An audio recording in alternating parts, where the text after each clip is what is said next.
You know, he was kind of a jewel to me. I drove maybe half a block and I said, Calvin, do you have your seatbelt on? I think he just sighed, and we pulled over and heard the click. And so we went on our way.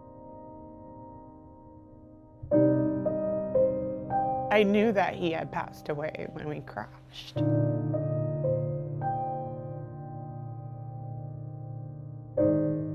Everybody that was buckled lived. The seatbelts saved their lives.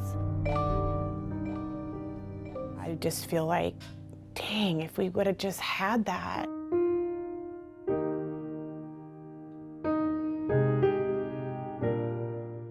The European Union has required belt reminders for all passengers since 2019. What does that say to you? We're behind. It's dependent upon the leadership of the U.S. Department of Transportation, which of course changes from administration to administration.